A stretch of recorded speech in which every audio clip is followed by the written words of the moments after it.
Welcome back to the Incredible Machines podcast, where we sit down with incredible people doing incredible things. Today we sit down with Briony Bosse, an inspiring leader in branding, education, and personal growth. We talk about the journey of self-discovery and the importance of understanding your own story, the power of embracing both creativity and strategy, how authenticity and personal truth shape impactful brands and meaningful lives.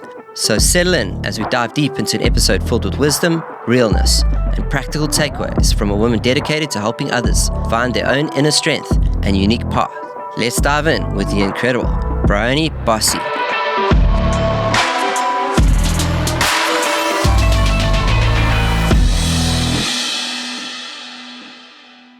The less of your past that you don't understand, the more anxious you are. So it was like, because it makes sense, because if you don't 100%. You don't understand what happened in that alley, like, or whatever, that trauma, it could happen again, because you don't understand why it happened, you don't understand what, so it's always going to happen. Like could happen at any time.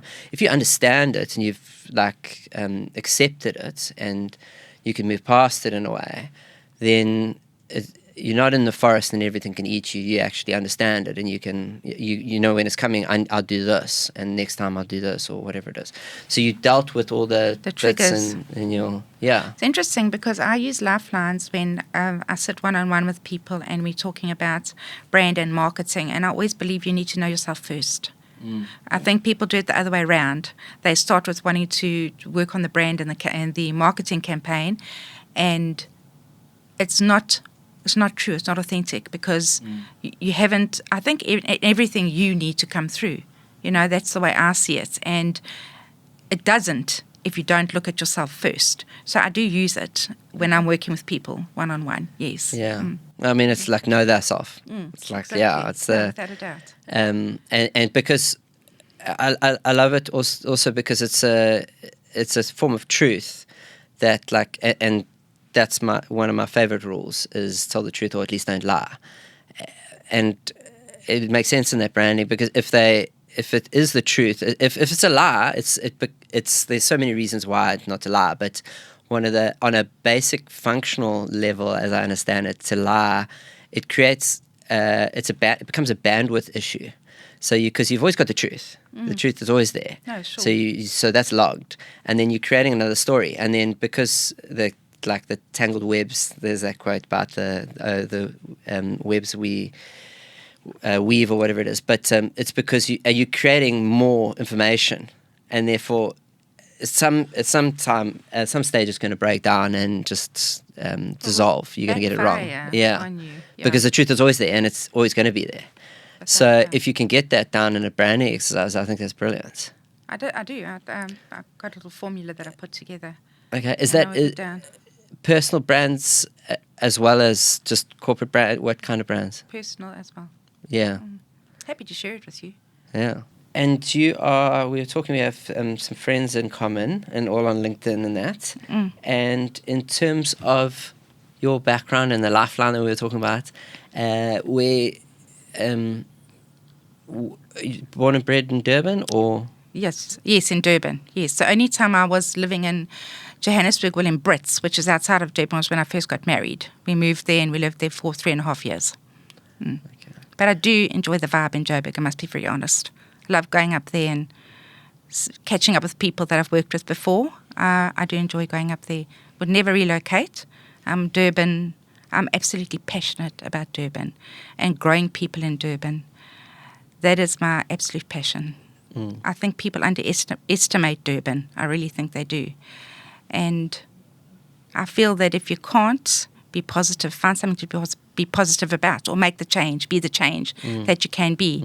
And you can start with people, one person at a time. I work in a lot of the incubators in Durban, which I'm very grateful for. Mr. Price Foundation, Innovate Durban. I got permission to mention that. And I feel that if you can make an impact one moment at a time in somebody's life, you're making an ultimate difference to the environment that we live in. That's why your mission statement so resonated with me, because mine is about educating people one person at a time. If I can just make a difference to one person through educating, that means I've had a good life. Very much so, yes. That's awesome. And you've been doing the education piece for a while now. Yes, I have. Yeah. And then was that one of those questions we asked? Actually, I didn't go through and check if there were specifics that you had answered. You've got 2 quotes which we'll get to at near the end of the discussion. But if you could go back in time and tell your 16-year-old self something, what would you say to them? That's an interesting question, and was quite a milestone part of my life as well. What would I say? That you're okay, Briony. That you're fine, just like you are. You're absolutely fine. And it comes to that question of power. And I'm not talking about power in a destructive way.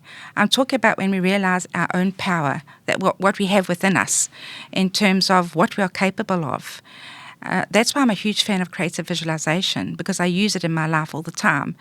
And my pathway has been led by that, by creating a vision for myself and making sure that whether it's my academic pathway or whether it's my pathway as a consultant in brand and management, that I've always got something to look forward to. In fact, there's 3 things that I kind of live by. The first one, you need something to look forward to, and that's my family. The second one is you need something to look up to, and that's God. And the third one is someone to chase, and that's me, always, in 5 years' time. I actually got that from Matthew McConaughey. He said that, and I just adapted it to suit me, because it's the truth. If you haven't got something to chase, well, for me, it's very important to be chasing something all the time. But not in a pressured kind of way, in a way that's comfortable and safe. And for me, that was a journey too. How do you get to that place where you can rest in just knowing that everything is all right? Yeah. Okay, I love that. I think you might have unpacked a little bit of it, but I'm going to ask a question anyway. You said you used the visualization in your life. Yes. Maybe when did you start doing it, and how do you do it, other than what you've explained already? All right. So when I started studying at Vega, obviously it's creative.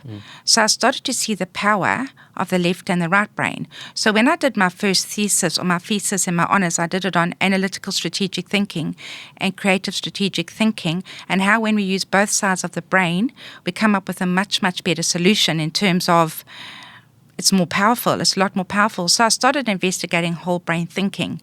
So I do things differently to other people. Whether I'm lecturing, whether I'm doing a strategy, whether I'm working on brand, I use whole brain thinking. So all the processes I use encourage you to use the left side and the right side of your brain, because we're not just one thing. We're a combination of things. And if you look at someone like Jill Bolte Taylor, she speaks about the brain being more than just the left and the right side of the brain. So I think if you can embrace your capacity, your full capacity, and understand what your true power is in terms of what you can become in a very positive kind way, I think you're going in the right direction, definitely in life. I love it. And can you give me is there a tangible example to hand that you have of like how's that left, right hand? How do you enable that in a lecture? How would you explain them? Unlock it. So I use creative thinking processes. So when we learn at Vega, we learn the Pixar method, we look at De Bono, we look at design thinking. And what I do is, because I have the ability to understand how people are thinking, what I do is I lead the lecture, or I lead the consult in the direction of where I see their strength lies from a right brain perspective. Because it's very easy for us to think in our left brain, because we went to school and everything was left brain. And also a lot of people have this concept about creativity and art, and that is that I have to be able to draw a picture. It's not about that. It's about leaning in to that whole brain thinking. And it's just specific questions that I ask, that I guide them through. I also like working with color, because color brings out a lot in a session with people.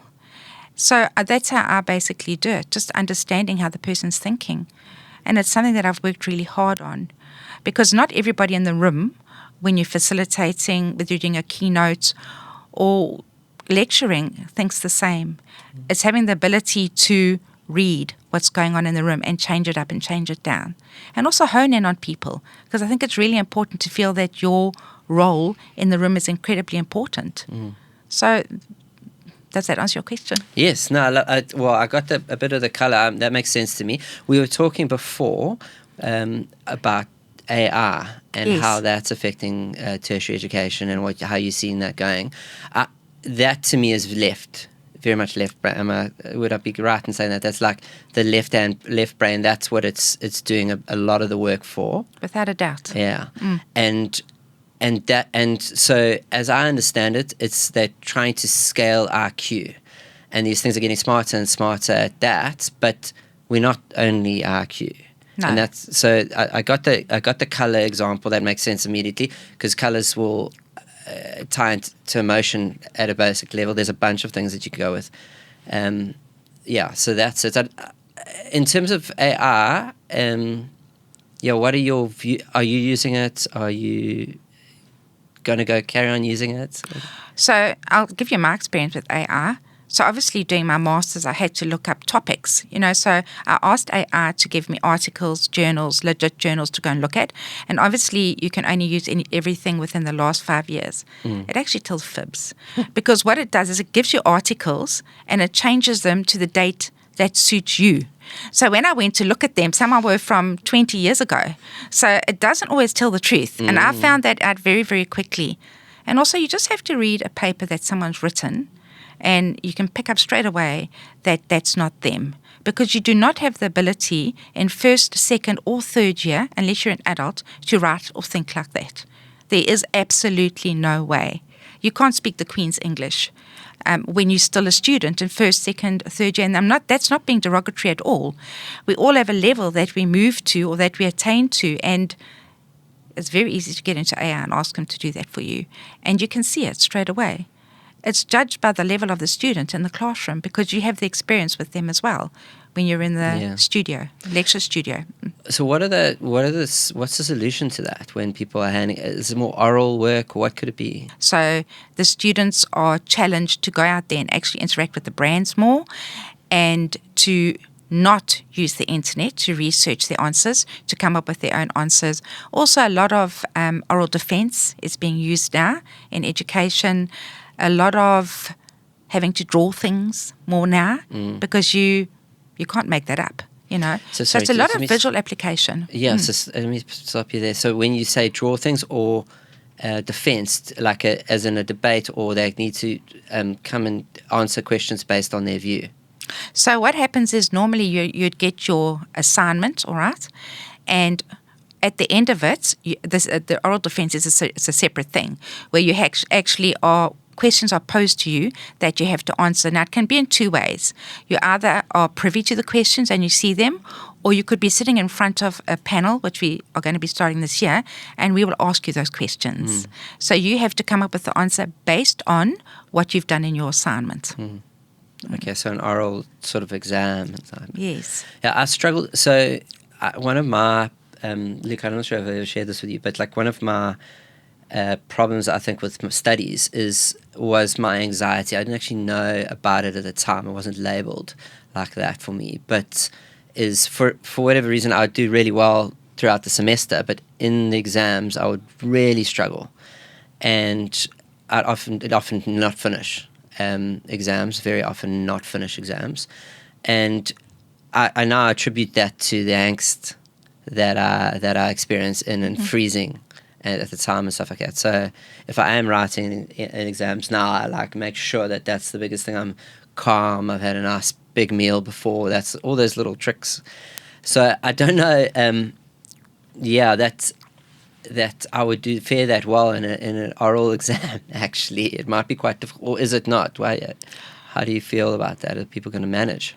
That's to be decided. I have thought about that as well, but. That being said, I don't set the syllabus or the requirements. That's done by the academic people, the academic heads. So it's an interesting one, I think. And I can imagine as a student, I could be quite fearful of doing that, especially because I don't know what you're going to ask me. But here's the thing. If you have understood the way you've answered your assignment, you're not going to have a problem answering those questions. And that's why the questions are asked in the most practical way, so that they don't have a problem answering the questions. So I think it all works out well in the end. I do think so, definitely. Okay. Yeah, it's going to be an interesting one because I guess it would be great if there were standard questions you knew were coming, and then it was going to be built around that, and there's no like gotchas. Like that's the problem when people. But I guess that's something you can get in any form. To carry on, like back to your Lifeline now. So Yes. again, we're here to see what shaped you and what's made you into an incredible machine. So when I saw your Lifeline, and I'm not necessarily supposed to see it. It's more an exercise for you, like we said, to know thyself. So, but thank you for sharing it anyway, because then I get to take a look at it. But there was like it actually started. I think the first thing was your parents' separation. Was that the first point? Yes, 6 years old. Yes, but and I know I noticed it afterwards. But that was actually above the line. Was it not meant to be? It was meant to be below the line. Yes, because I only figured out afterwards that it was meant to be below the line. And then I thought, I'm just going to leave it. Yeah. You know? Okay. I thought like maybe you had taken it as, like, you know, how you said earlier, you say you've got to look at for the positive and be the change and that. I have done that. Okay. I had to. I'm not afraid to say I've spent many years in therapy because I want to live a quality life. That's why going back in time with the timeline to me was, I've done the work, but have we ever really done all the work? And that is what came home to me there, as well as that there is some work that you haven't done by virtue of the fact that you didn't want to sit down and do the timeline. Because I had to think about things that I didn't really want to have to think about. Yeah, I mean, there's an argument in it as well. I mean, we love that yin yang. So like nothing's good or bad, thinking makes it so. But then sometimes when you think about it, it's just like that it's going to be sad. So you don't want to think about it. And that's why you push. And even if you have processed that, the other thinking is that it's not necessary to always go back to the sad thing, because if you want to be sad, go back to the sad thing and be sad. But why would you want to be sad? So, well, I think there are, I'm going to try not to be emotional, some people you lose in life that you never get over. I'm allowed to be emotional. Yeah, that's be. Sorry. Yeah, I think they are. Like my mom, she's been gone for 20 years, and I've come to terms with it, but there isn't a day goes by that I don't miss her or don't think of her. And it's hard. It's really, really hard. I think that we learn to live with loss. I don't think we ever really come to terms with loss of certain people. It's something we definitely learn to live with. But she was such a phenomenal, impactful lady that I have so much to think about and so much to be grateful for. She was a powerhouse of a woman. And often I'd like to ask her questions. But we have these beautiful cards that she wrote us every year with such wisdom in them. So when I'm not sure, I just take out the box and read the cards, because I generally will find the answers there. Oh, that's beautiful. That's a beautiful gift. So how can you take us through not what the cards are, if you don't want to share that, but how they're structured, the technical aspects of the cards she wrote every year? She was a very deeply spiritual woman, but I need to tell you how. She wasn't a woman sitting in seances and calling ghosts or anything, but a lot of what people define today as New Age, my mother was that. She had a deep understanding of people. It was absolutely profound. Even her life, she lived on her own terms, and shame, because of that, she was ostracized quite a bit by a lot of people. But she was living like a lot of us live today, on our own terms. But getting back to the cards that you asked me about. So every birthday, she would give us a birthday card, and in there would be a profound message, about us and about being ourselves and how to deal with things in the world as well. She also gave me this book, All of Us Sisters. Sorry, before you get to the book, do you have an example, or would you share an example? You mean in the card? Yeah. So I think it often related to how old we were at the time and her watching our lives, and sort of advice on what would be happening in the world in the future, in terms of how everything was evolving, talking about the different dimensions that we're moving into and how we need to manage that as people moving forward. So a lot of the time I would read it and I'd be like, But now, when I go back and have a look at that now, it's profound, absolutely profound. Does that help answer your question? Yeah, 100%, yeah. So I wanted to tell you also, she gave us each the book called Healing Yourself with Cosmic Thinking. And in front of that book, there's a letter. Each of us had our own personal letter. And I know I'm using the word profound, but there's one sentence in there where she said, "You are not your brother's keeper. You come here for your own purpose." And I read that over and over again whenever I feel in doubt about what I'm here for. So I'm not a person that ever focuses on the peripheral. I think it's toxic. I always focus forward. I don't allow myself to go there and compare myself to other people. I would never have got where I am in life today if I focused on what was happening on the peripheral all the time. And that was something that I had to obviously teach myself to do as well over the years. So I just rest in, it's this phenomenal thing that she taught us about everything that we need to know sits within us. And if you sit quietly for long enough and you dig deep enough, you'll find the answers within you. And I firmly, firmly believe in that. And asking about lecturing and my capacity as a consultant and brand as well, I try to get people to find those answers within themselves. Okay, so you essentially executing what she did for you, but as now as a job, in a lot of ways. I've just had an epiphany because it obviously came from her, and I've never thought about it that way before. That the seeds were planted long before I even started my journey into creativity. So thank you for asking those questions. That's actually made me think about things that are... Thank you for doing that work. It sounds like, it sounds incredible work. And then it's great that you've figured it out right now, but it's, at the same time. In terms of... so you spoke about a book. Have you got a book in you? Yeah, I've written it. Okay, I haven't seen it. Yeah. No, it will coming out next year. It's called An Impeccable Brand. Okay.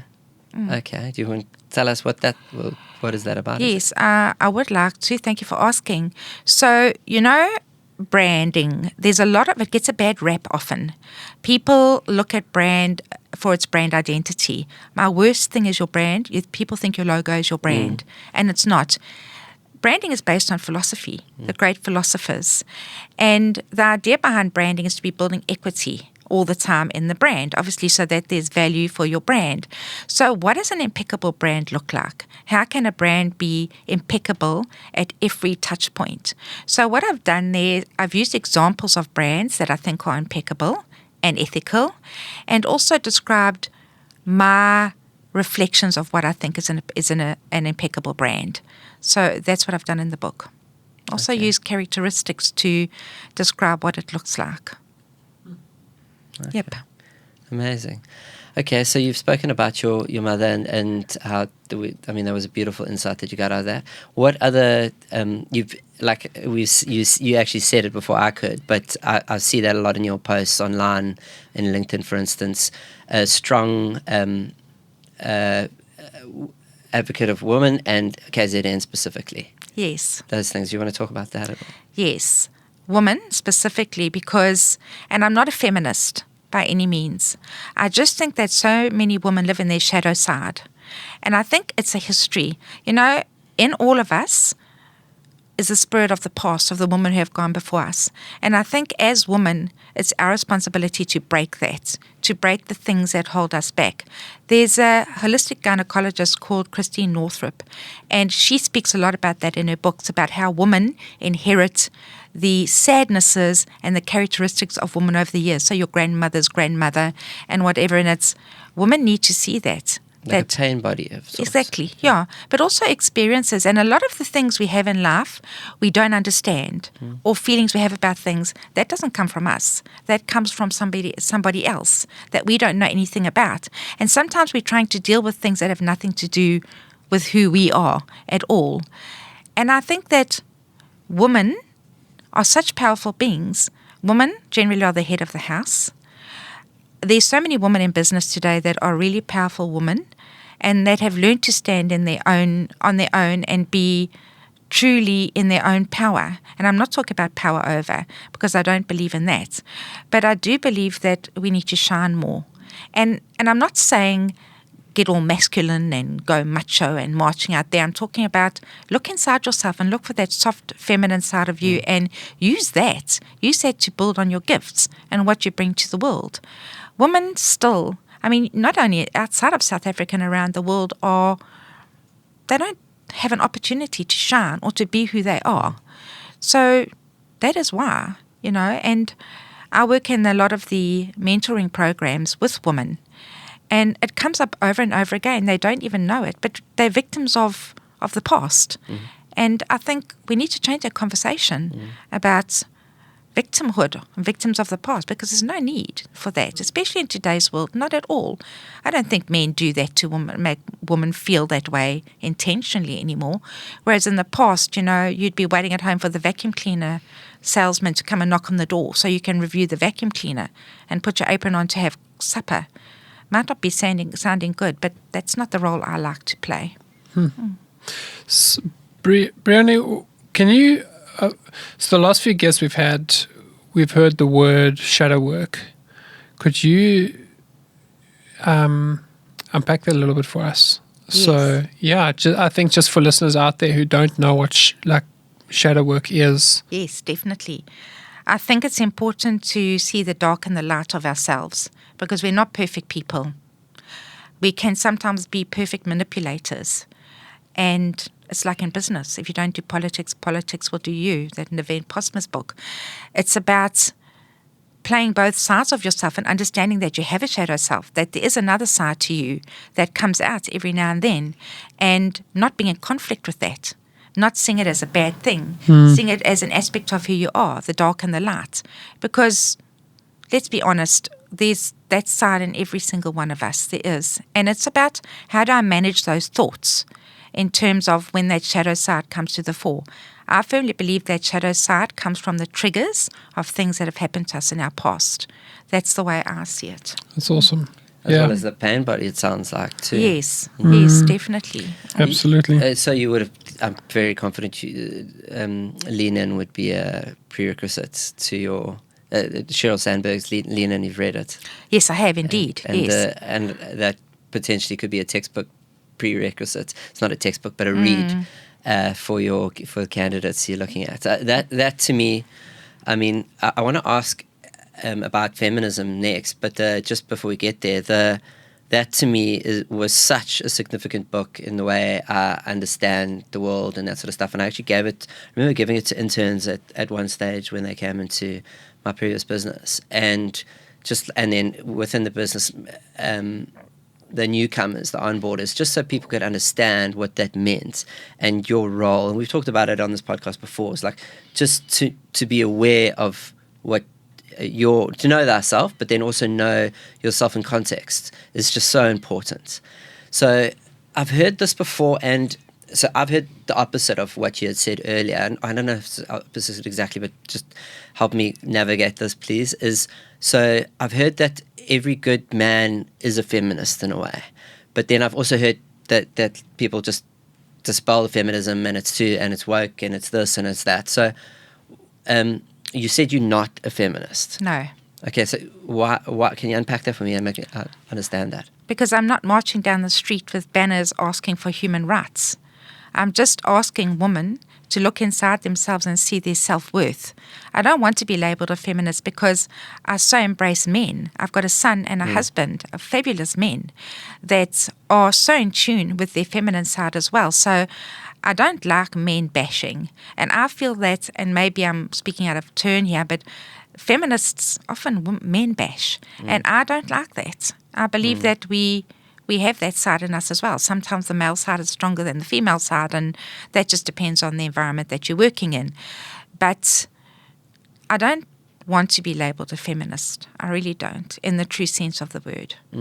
Because I'm not going to be picketing anywhere with boards for women. Okay. I prefer the quiet, silent work. Does that answer your question? Yeah, I guess so. I just struggled with it before because I've heard that, and I did believe it for a time that every good man is also a feminist. Like they have that, and it's a yin and yang. I think it's an interpretation of it. I'm not picketing, but I'm aware of as much as I can be aware of, because my experience is very different to that experience. But at least I'm aware that there's some things I can't know, and some things I don't yet know, and some things I can't know. For sure. And that's a big difference. And then to just allow space for it and and I like that. yeah. I love that you say that. I do, yeah. You know, I have an amazing husband in that everything I wanted to do. So, for instance, I had a really remarkable career in the finance industry, and I decided how I went to Vega was my daughter was finishing school in 2009, and we went to Vega because it was one of her options. But she didn't go to Vega, I did. And it was honestly life-changing for me. You know, there were people there at the time, I'm not sure if we're allowed to say names. Do you know Greg Tregoning? I mean, he believed in me like you cannot believe it. He still does to this day. And that man inspired me. And there was also someone else who was there at the time. She's not there anymore. And she encouraged me to start studying there. And I think that if I didn't have the support of my husband, who said to me, okay, Briony, walk away, because it was hard, and go and study and go and move in the direction of what is your true passion and makes you really, really happy, and I'll support you regardless. If I didn't have that, I would never have been able to do that.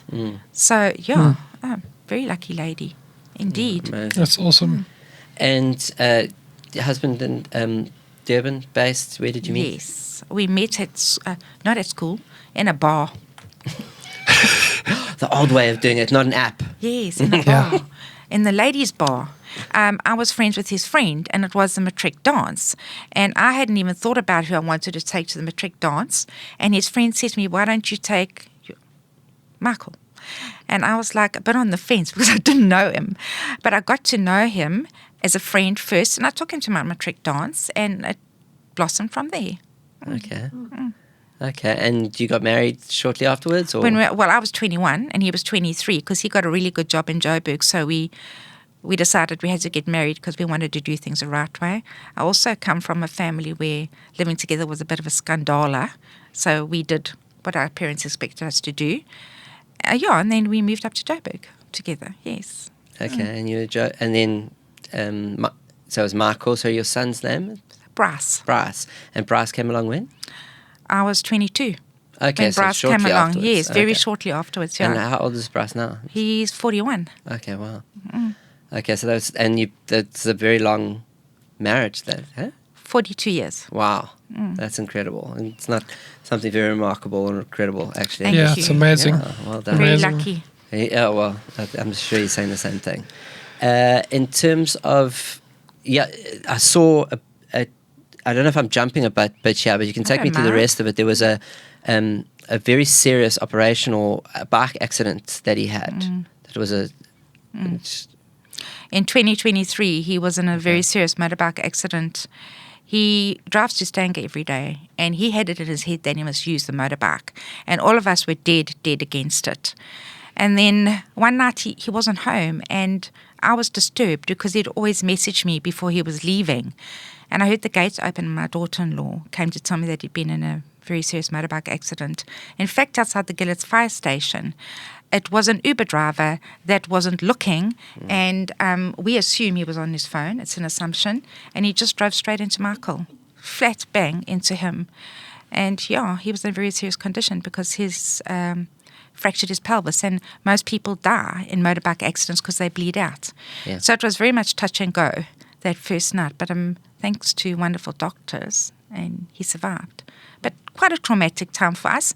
And I would honestly go so far as to say the last 2 to 3 years have been life-changing because, I used to hear people saying that when you have these things happen, you think differently about things. I remember going home that night from the hospital and thinking, am I going to wake up in the morning? Is he still going to be here?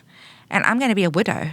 And I'm not ready to be a widow. And unfortunately, you can't help but have those thoughts going through your mind, So it's also been a wake-up call for all of us as a family, not only myself, the children as well, How so? Well, we nearly lost him.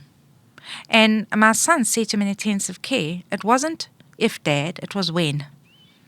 And basically said, you will never drive a motorbike again, not even up the driveway.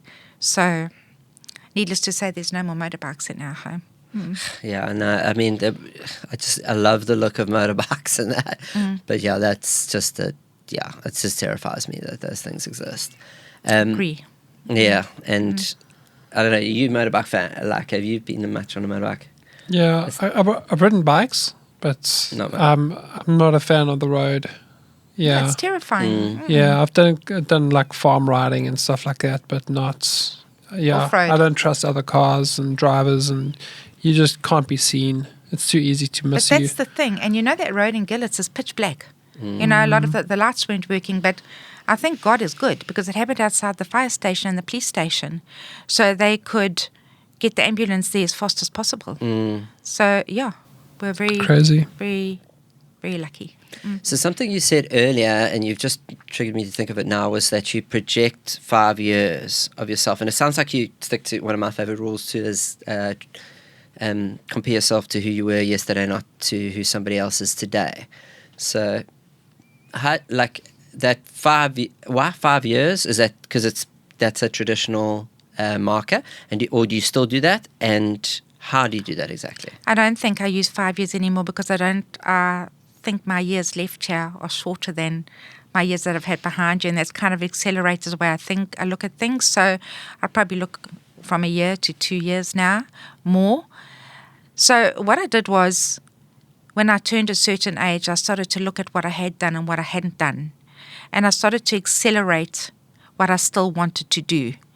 And that has been the most profound experience for me, because it made me realize that even though I knew before that if I really set my mind to something, I could do it within reason, it accelerated what that meant to me. And I've been able to, just for instance, the last 2 years, achieve so much. And it's phenomenal what human being can do when you put your mind to it. And it's not even an ego thing. It's just resting in who you are and what is. And I think it's the most profound thing. It is. Okay, and yeah, it definitely sounds like it. Technically, how is there a way that you can explain it technically? I'll share something with you, and you might think it's hocus pocus. So in about 2016, God was talking to me, and I'm not having this. Because I would think of these people that stand up and say, God was talking to me, and I'd be like, yeah, sure, for sure. And I kept quiet for about a year, and eventually I said to my husband, Michael, I said, I need to tell you something because I think I'm going cuckoo. I feel like God is talking to me all the time. I said, I'm going back to church because I was brought up a Roman Catholic. So I go back to the Roman Catholic Church.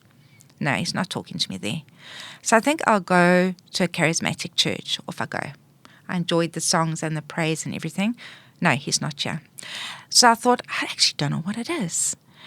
And it bothered me so much. And then about 2 years ago, I was sitting on the couch and I realized what it was. I don't know what's out there, whether it's a God or a higher being, but there definitely is something, because what the voice was trying to tell me is that you're okay. You will always be okay because I'm right here beside you all the time. I cannot explain to you what that feels like. It's the most, I'm just never afraid because I know that whatever's out there's got my back. And it's the most phenomenal, deepest knowing that you can ever have. So I do believe someone speaks to you because it happened to me. As it reminded me of that quote, it's going to be okay in the end. If it's not okay, it's not the end. Absolutely, without a doubt, yes. And yeah, I mean, that can be very liberating, and yeah, I guess to just give you just at peace and content. Deep, deep-seated peace and deep, deep knowing. And if I get rattled sometimes, it doesn't last as long as it used to. You know, I'm generally quite a calm person. I'm not a tantrumizer or shouter or whatever. But inside I could get rattled, you know, and it doesn't seem to last as long now as it used to. Because you just remember everything's going to be fine. Yeah, so I think we can transition to your piece now. I think that you picked here. You didn't change it. Remember, we went back and forth, and I think you were going to change it from this because it has been featured. But it's a beautiful piece. I don't really mind how many times this gets featured. There's been, and we'll just talk about it. It's the Think Different campaign.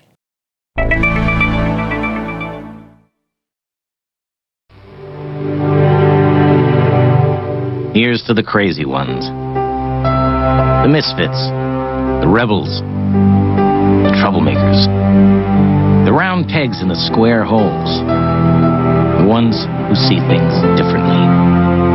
They're not fond of rules, and they have no respect for the status quo. You can quote them, disagree with them, glorify or vilify them, but the only thing you can't do is ignore them, because they change things. They push the human race forward. And while some may see them as the crazy ones, we see genius. Because the people who are crazy enough to think they can change the world are the ones who do.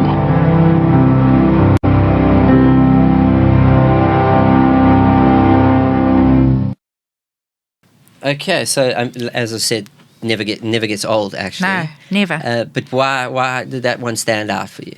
Why did you choose that? It's always stood out for me because it's about thinking differently, and it's okay to think differently. And I think that what happens with us a lot of the time is we get caught up in the mixture of what people have told us we are. And we don't have to be that. We don't have to be what's imprinted on us as we go through the years. We can actually look inside ourselves and find out who we really are. And it's also about having the courage to be yourself at the end of the day. And I do believe that I have that. And any woman or anyone who knows me well will tell you that as well. I'm very much marched to my own drum. But it's a quiet drum. You know, it's not a loud drum. And yes, that speaks directly to that. Look at the people in that video as well. They've been remarkable. I mean, I'm not putting myself in their category, but I'm just saying they're remarkable. They thought differently. They tried hard. They realized that they had the capacity and the potential to do things that other people didn't have to do. And I think that's a problem with a lot of us, is that we held back because we're so busy comparing ourselves to everybody else in the world all the time. And it's not necessary. Just do you. You know, at the end of the day, just be you. Just do you. It's not that hard. It's the easiest thing in the world to do. It's just do you. And I'm going to say something now. When I was younger and people used to say, older people have wisdom and they're wise, I said, oh, rubbish, man. You know, we're all clever. We can all get to somewhere we want to be at a certain time. But I really believe that. I really believe that your experience is in the journey, in the years you have here. That wisdom is something you just cannot buy. And I believe it now. It's got a lot to do with getting older. And I'm very against aging and ageism and people who make statements about if you're 50, you know, lock yourself in your house. It kind of goes around like that, and I don't believe that for one moment. No, I agree. Yeah, some things have to be experienced. It's like a lost in translation. You wouldn't be able to understand. I can say the words, I can read the lessons, but some things you do need to experience. And we've had a guest recently, and I loved her quote. She said that some things you don't have to learn for yourself. That's also true. Oh, so without a doubt. Yeah, you don't have. You can just stand on the shoulders of other people and giants. Yeah, and some things like the motorbike accident, you don't have to learn. Someone else has done it. That's fine. But some things on the other side of it, you very much have. You will never know unless you go. I think that was even a quote in an earlier episode. No, that's true. This Think Different. It's actually it's so powerful to us that we've made it into a sixth principle that we have in marketing. Really? Yeah, it's crazy beats strong. So it's love to see that. Yeah, so well, the principle is crazy beats strong. So and means think differently. So when people are zigging, you need to zag. Like you need to look at it like, how do you look at it upside down? What's the opposite of? And I think in brand, that's sometimes the best ideas, and it's as well as not. It's just accepting the status quo. I think that's a lot what that's about too. It's also that reverse engineering in terms of how you look at things. I can remember at Vega, we had to do those final presentations. We designed a ad agency, and we used the concept of reverse engineering. And it was quite profound, actually, just working on that and understanding what it really, really meant, thinking differently. But I think, you can throw that around a lot, think different, or think out the box. Just think like you. That's, you know what I mean? We don't always have to label everything. in life. Not everything has to have a label. Not everything has to be a statement. I don't believe that at all, and as much as I like Marianne Williamson's quote, and it was something I always said to my children when they were growing up, they used to say, but Mom, this and this, and I said, no, your biggest fear is that you fear your own greatness. And I used to send it to them over and over again in a text or in an email, and they might have thought I was a nutter, but don't do that. Don't make yourself small. For no reason at all. That was one of the quotes you've chosen there. It was one, yes. A lot of people think that's Nelson Mandela's quote. It's not. No. It's Marianne Williamson, because he has it at the end of his book, The Long Walk to Freedom. Yep. Yeah, no, it's a beautiful quote. And then the other quote that you submitted as your own. Yes. I love reading and writing, and it's be yourself in a world where everybody wants to be something else. Why do you want to be something else? The easiest thing is to be yourself. The thing is that sometimes people don't like it. People don't, I think, often like quiet confidence. And it's something I can't figure out. Doesn't worry me, but I just can't figure it out. I have so much admiration for people that stand in their own strong, true power and are just themselves. It's not hard. When we overanalyze, we make life hard. Can I read your quote? Yes, please do. So, for a long time, I thought growth was about becoming more and achieving, proving, earning. But real growth happened when I healed and realized my purpose was not just to rise. It was to help others remember that they were never small to begin with. That's pretty phenomenal. Yeah. That's incredible. Yeah. Sorry. Yeah. Why is that? Because of the people I work with, and because I have got the opportunity to do that. And, when you live outside of yourself and you don't make everything about yourself all the time, and you see just by taking your expertise and what you've learned over the years and helping other people with it, it's just the most beautiful thing. And it has been for me. And to all those, if they listen to this, to all of you who've given me those opportunities, thank you.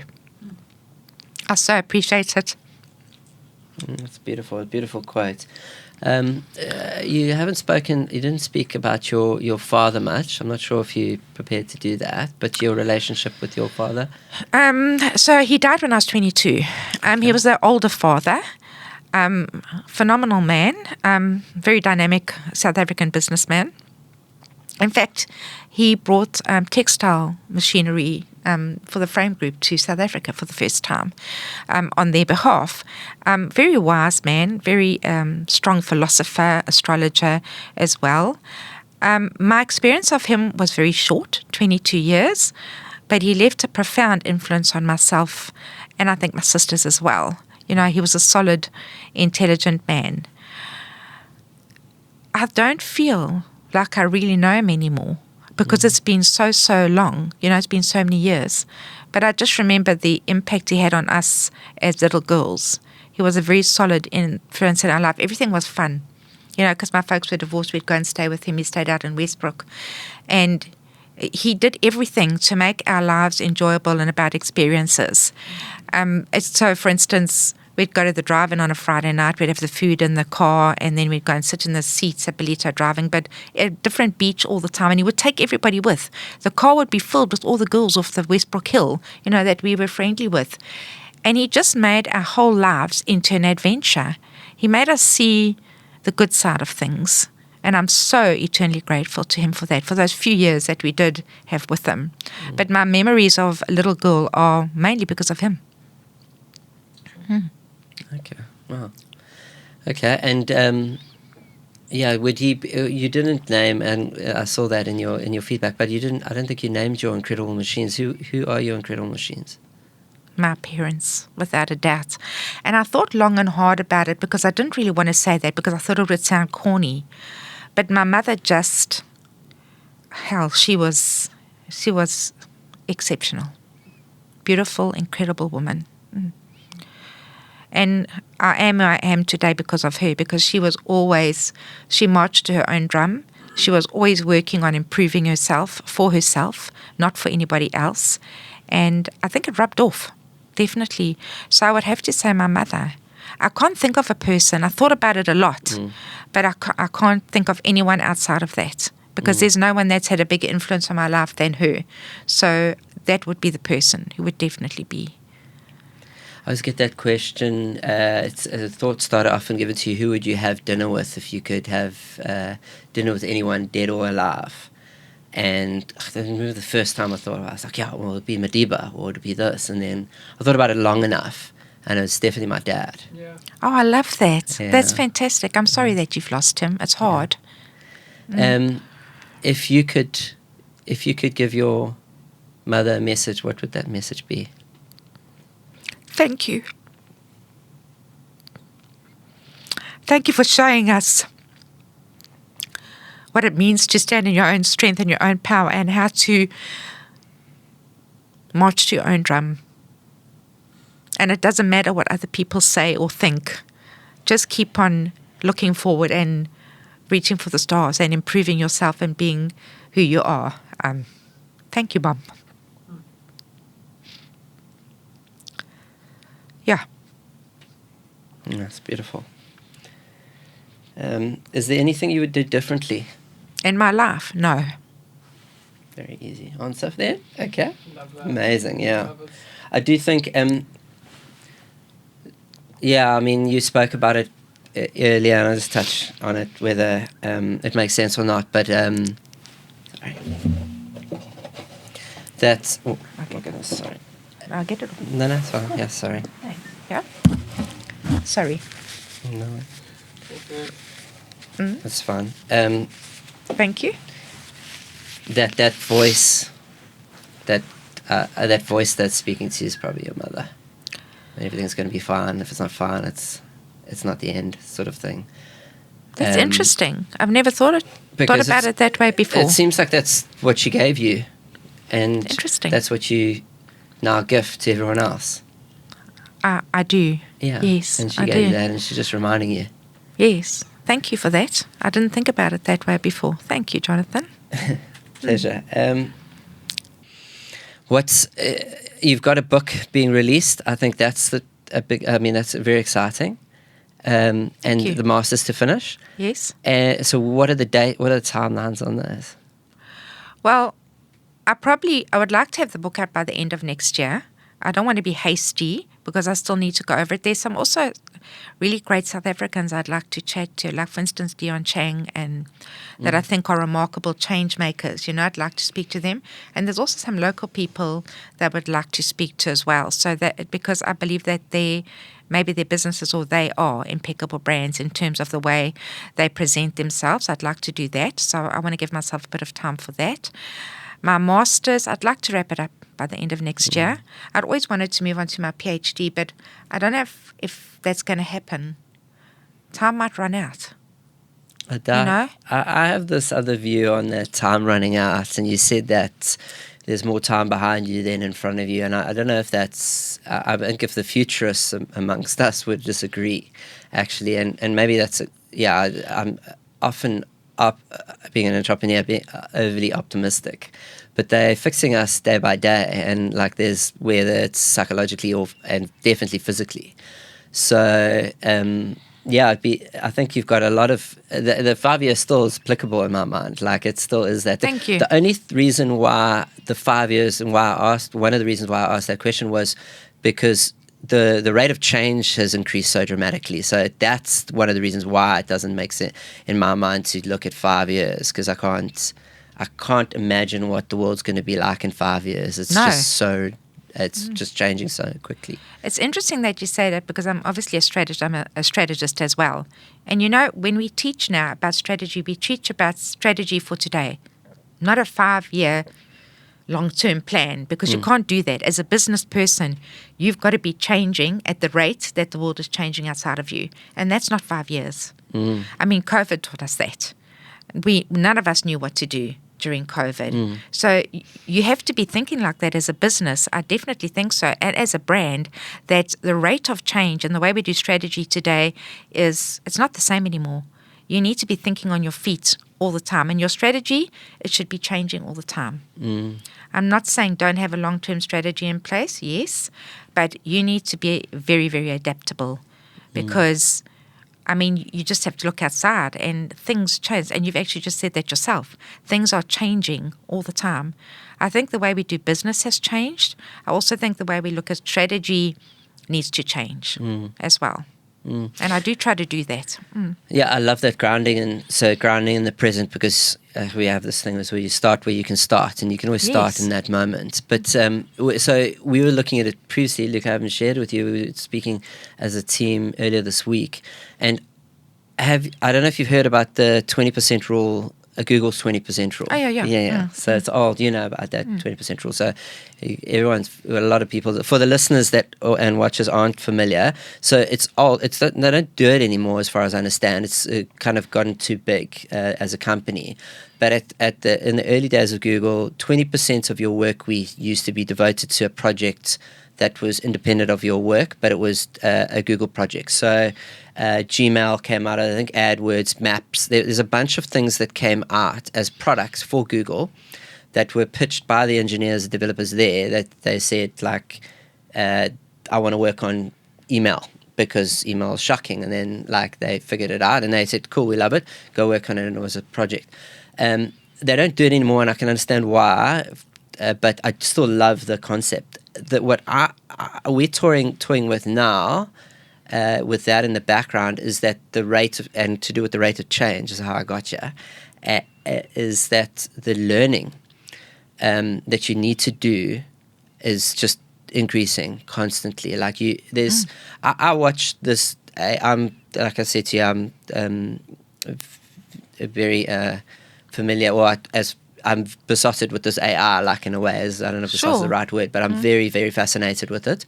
And so I spend at least an hour every weekend watching the latest news on what's happening, and it's not enough. Like, I'm behind. I'm always behind. Like, always wake up and there's something else that's just launched, a new model, a new thing, a new tool, or whatever. So one of the things we're looking at doing, and how we're going to get, it'll get there eventually, but like the end goal at the moment, again, to have I like that idea of having an end goal in mind, even if it's not, I don't want to be prescriptive, but it's there, but is like that every day you will spend a portion of your day, potentially the beginning part of it, learning. You'll learn so that you can do the next portion of work better because of the tools you've learnt about. So I love that. There's a tool that I recommend everyone look at. It's called gamma.app, and it's a presentation tool. And they've got their own learning in that. So before I got to use that tool today, because I have to present something, I have to prep for this or whatever it is, I've got to do a course on, I'll go spend an hour, even if it's just an hour.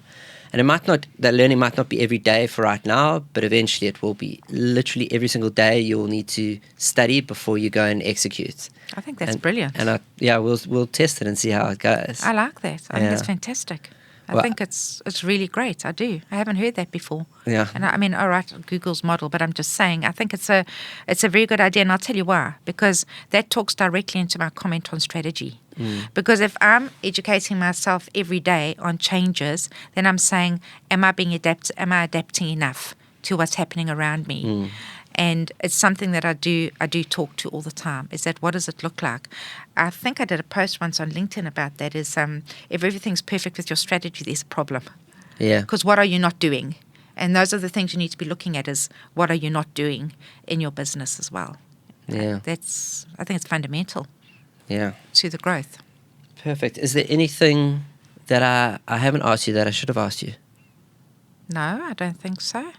I was thinking just before this, I'm thinking, as you said, you've got a book out, you've got these people to speak to, and I really think you should potentially do it as a podcast. We're seeing this as a medium for publishing, and this becomes a chapter in a book. Okay, I will. And that Dion Chang you mentioned, if he wants to speak to me, that is. Well, I'm sure, like, it's less. it's like the coffee example. Maybe not over coffee, but maybe over a microphone he would. Yes. But I'm sure he would, actually. I follow him. It seems like an incredible machine, incredible guy. So, but that is potentially something to explore. Oh, yes, without a doubt, yeah. I'm definitely keen to do that. And I think, you'll start writing. I can remember when I've always written. I've written my entire life. I used to write in an international writer's craft. Some people wrote under pseudonyms in it, and some people wrote under their own names.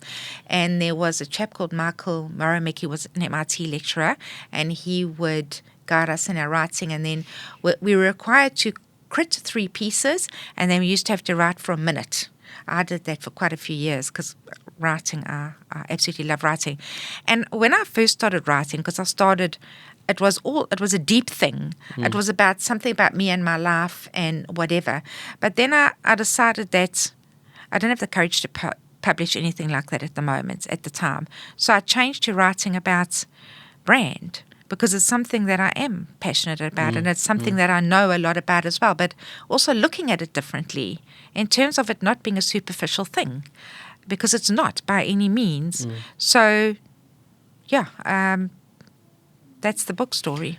Yeah, and then how could that be a podcast? Because I think you're exactly right. People do what you said earlier was that people mistake a brand for a logo, and it's so much more. Yeah. But there's probably a bunch of episodes that you can get out of there. But is there anything you would like to close with? I just want to thank you both for having me on your show.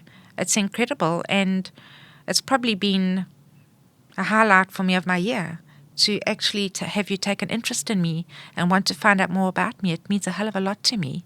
I think you're wonderful. I love your podcasts. I listen to them. I think you're doing really deep work, and I know a lot of the people you're speaking to. I love the conversations, and I wish you all the best moving forward. Thank you for making a difference. It's fundamental. Thank you for the same. That's brilliant. Yeah. I love your posts. Hope I can continue to be me. Yeah. No, we'll continue. Thank you. Amazing. Awesome. Thank you. Thank you very much. Yeah, thanks for pleasure. those words too. Yeah. Oh, I mean it. No, I genuinely mean it. Yeah. I think I said to you on LinkedIn that I love your posts. Thank you. Always I appreciate incredibly positive and patriotic to like I said, KZN, and then Durban, and then obviously the female and the woman aspect of it. So it was an absolute privilege to have you on. Yeah, thank you. Thank you for making the time. It's an absolute pleasure. Sorry, I had a bit of a setback, so I couldn't come the last time, but I really appreciate it. I do. No, that's cool. That's good.